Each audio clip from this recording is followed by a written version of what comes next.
जितिया व्रत कथा। जय श्री कृष्णा। राधे राधे।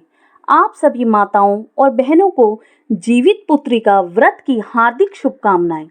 जितिया व्रत क्या होता है, इसे कब और क्यों किया जाता है, आइए जानते हैं।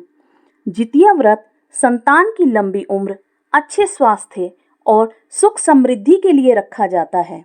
यह व्रत अश्विन मास के कृष्ण पक्ष की अष्टमी तिथि को होता है। इस व्रत को करने से महिलाएं अपनी संतान की लंबी उम्र और स्वास्थ्य की कामना करती हैं। व्रती महिलाएं निर्जला व्रत रखती हैं और जितिया की पूजा करती हैं। इसे बहुत ही कठिन व्रत माना जाता है क्योंकि इसमें भोजन और जल का त्याग किया जाता है। पौराणिक मान्यताओं के अनुसार यह व्रत माता का संतान के प्रति कर्तव्य और प्रेम के प्रतीक के रूप में देखा जाता है। आइए सुनते हैं जितिया व्रत की कथा। एक समय की बात है, विदर्भ देश में एक राजा हुआ करते थे जिनका नाम जीमूतवाहन था। वे बहुत ही धर्मात्मा, परोपकारी और अपनी प्रजा के प्रति दयालु थे।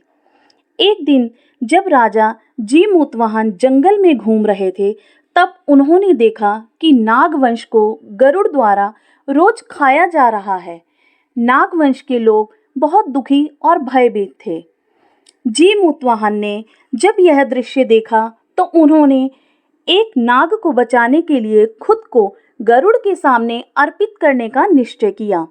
उन्होंने सोचा कि यदि वे अपने प्राण देकर नागों की जान बचा सकें तो यह एक बड़ा पुण्य का काम होगा। राजा जीमूतवाहन ने अपनी प्रजा और दूसरों की भलाई के लिए अपने प्राणों का बलिदान देना स्वीकार कर लिया। जब गरुड़ राजा जीमूतवाहन को खाने के लिए आए तो उनकी निस्वार्थ भावना देखकर वे प्रभावित हो गए। गरुड़ ने राजा जीमूतवाहन से कहा, तुमने अपने प्राणों की आहुति देकर महान त्याग किया है। मैं तुम्हें और नागों को जीवन दान देता हूँ।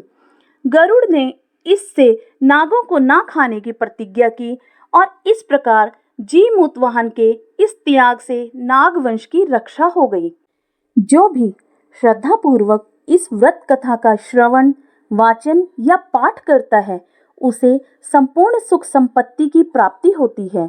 उसे पुत्र और धन की प्राप्ति का आशीर्वाद मिलता है और उसका जीवन सुख समृद्धि से परिपूर्ण हो जाता है।